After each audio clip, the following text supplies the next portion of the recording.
साल था 1993। मुंबई। रात के 3 बज रहे थे। पूरा शहर गहरी नींद में डूबा हुआ था। सड़कों पर सन्नाटा था, हवा में ठंडक थी और हर घर में खामोशी थी।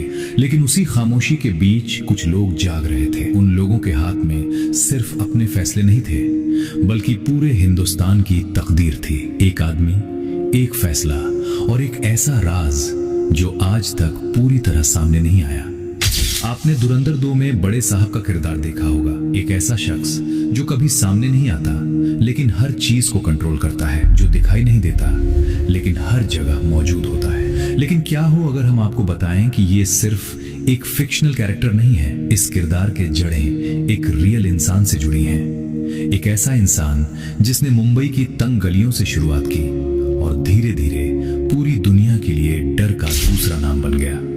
उसका नाम है दाऊद इब्राहिम। इंडिया का सबसे वांटेड आदमी, इंटरपोल रेड नोटिस में शामिल और एलिगेंटली पाकिस्तान की छांव में छिपा हुआ। 26 दिसंबर 1955 को मुंबई के डोंगरी इलाके में दाऊद का जन्म हुआ।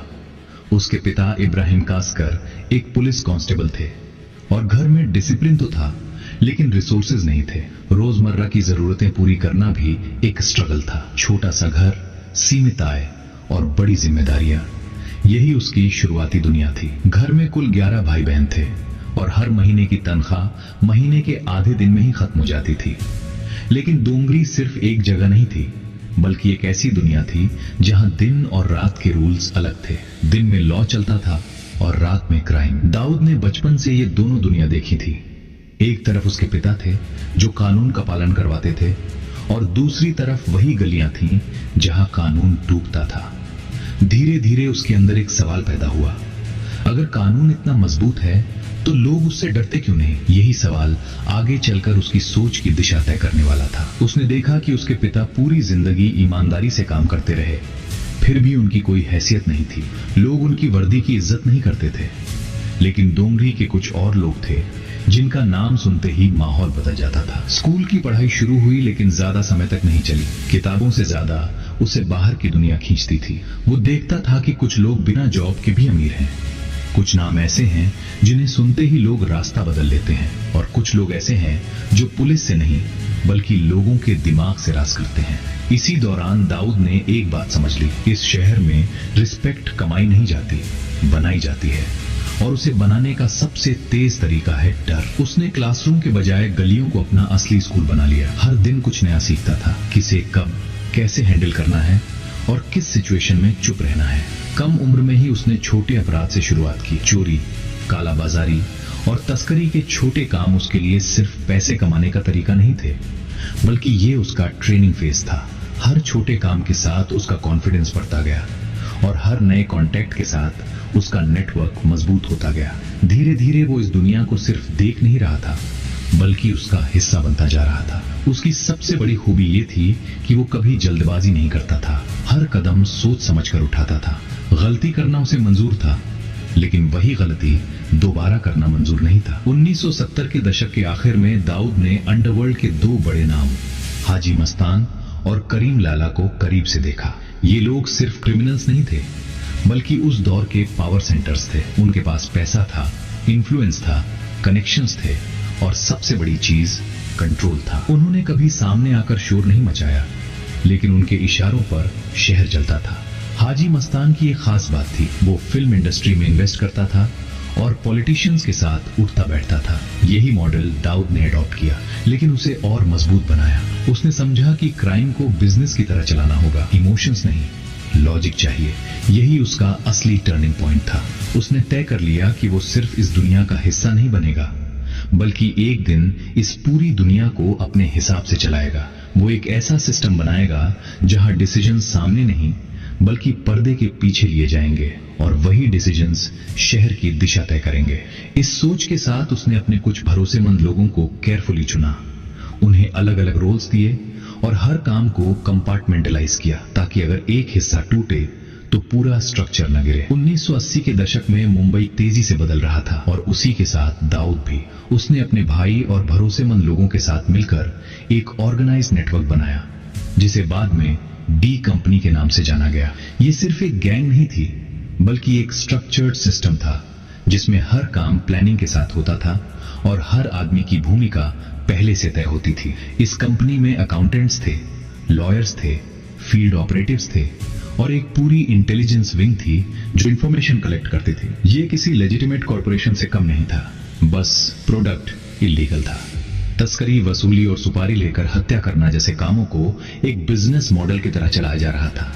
हर ऑपरेशन प्लान था, हर रिस्क कैलकुलेट किया जाता था और हर डिसीजन का एक क्लियर ऑब्जेक्टिव होता था। धीरे धीरे डी कंपनी एक शैडो एम्पायर में बदल गई और दाऊद उसका इनविजिबल किंग बन गया। एक समय था जब मुंबई का कोई भी बड़ा रियल एस्टेट डील उसकी मंजूरी के बिना नहीं होती थी। पोर्ट पर आने वाला हर बड़ा शिपमेंट उसकी नजर के सामने से गुजरता था। वो शहर का अनऑफिशियल टैक्स कलेक्टर भी था और अनऑफिशियल जज भी। बॉलीवुड भी इससे अछूता नहीं रहा। फिल्म प्रोड्यूसर्स को फंडिंग की जरूरत होती थी और दाऊद के पास पैसा था, लेकिन इसके साथ कंडीशंस भी आती थी। कास्टिंग डिसीजंस, प्रॉफिट शेयरिंग और प्रोजेक्ट अप्रूवल्स, सब कुछ इन्फ्लुएंस होने लगा। एक फोन कॉल किसी फिल्म को शुरू कर सकता था और एक फोन कॉल उसे रोक सकता था। कई बड़े डायरेक्टर्स और प्रोड्यूसर्स की जुबान पर ये बातें थीं, लेकिन पब्लिक में कोई कुछ नहीं बोलता था, क्योंकि डर सिर्फ थ्रेट से नहीं होता, चुप्पी भी एक तरह का डर है। कुछ फिल्म्स ऐसी भी बनी जिनमें रिपोर्टेडली दाऊद का पैसा लगा था और रिटर्न्स दुबई के जरिए वापस आए थे, पूरी तरह लॉन्डर्ड। 1992 में बाबरी मस्जिद डेमोलिशन के बाद मुंबई में राइट्स भड़क उठे। शहर सिर्फ इमारतों में नहीं बल्कि लोगों के मन में भी टूट चुका था। सैकड़ों लोग मारे गए और तनाव अपने चरम पर था। उस समय दाऊद दुबई में था, लेकिन इन घटनाओं का उस पर गहरा असर पड़ा। यह आज भी डिबेट का विषय है कि वो किस भावना से प्रभावित हुआ, लेकिन इसके बाद जो हुआ उसने इतिहास बदल दिया।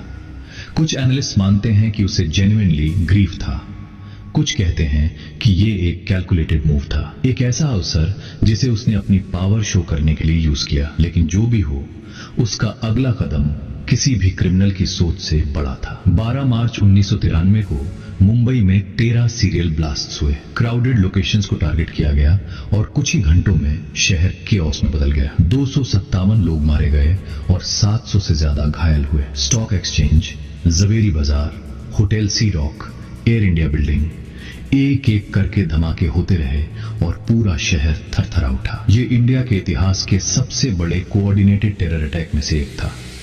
इन्वेस्टिगेशन में सामने आया कि ये एक वेल प्लान्ड ऑपरेशन था जिसमें RDX पाकिस्तान से लाया गया था और डी कंपनी ने लॉजिस्टिक्स संभाले थे।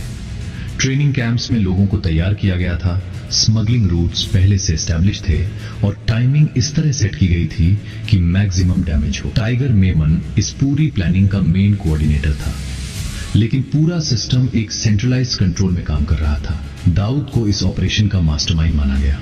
उस दिन उसने एक ऐसी लाइन क्रॉस कर ली जहां से वापस लौटना संभव नहीं था। अब वो सिर्फ क्रिमिनल नहीं रहा, वो एक डिक्लेयर्ड एनिमी बन चुका था। इंडिया ने उसे ऑफिशियली मोस्ट वांटेड घोषित किया, उसके ऊपर टाड़ा लगाया गया, उसकी सारी एसेट्स सीज करने की कोशिश की गई, लेकिन तब तक बहुत देर हो चुकी थी।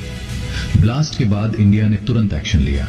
एक्सट्रेडिशन एफर्ट शुरू हुए, डिप्लोमेटिक प्रेशर बनाया गया, लेकिन दाऊद दुबई से निकलकर गायब हो चुका था। बाद में रिपोर्ट्स आई कि उसने कराची में शरण ले ली है और उसे अलेजिडली ISI की प्रोटेक्शन मिल रही है। इंडिया ने बार बार पाकिस्तान से उसे सौंपने की मांग की, लेकिन हर बार जवाब डिनाइल ही रहा। पाकिस्तान का हमेशा एक ही जवाब था, हमारे पास दाऊद नहीं है। लेकिन इंडिया की इंटेलिजेंस एजेंसीज का दावा था कि वो क्लिफ्टन एरिया के एक बंगलो में रहता है, उसकी सिक्योरिटी टाइट है और उसके फोन कॉल्स ट्रेस करना ऑलमोस्ट इम्पॉसिबल है। ये डिप्लोमेटिक स्टैंड ऑफ आज भी जारी है। इस बीच दाऊद का नेटवर्क और भी ग्लोबल होता गया। UK, UAE, साउथ अफ्रीका और मलेशिया जैसे देशों में उसके कनेक्शंस फैल गए। हवाला नेटवर्क के जरिए करोड़ों का ट्रांजैक्शन होने लगा, फेक करेंसी इंडिया में भेजी जाने लगी और अफगानिस्तान से आने वाली ड्रग्स उसके रूट्स के जरिए पूरी दुनिया में फैलने लगी। ये सिर्फ क्राइम नहीं था, बल्कि एक पैरेलल सिस्टम था जो बॉर्डर्स के पार ऑपरेट कर रहा था। उसका हवाला नेटवर्क इतना सोफिस्टिकेटेड था कि पैसा एक देश से दूसरे देश में जाता था, लेकिन कोई पेपर ट्रेल नहीं छूटता था। इंटेलिजेंस एजेंसीज कहती हैं कि उसका एनुअल टर्नओवर बिलियंस में था।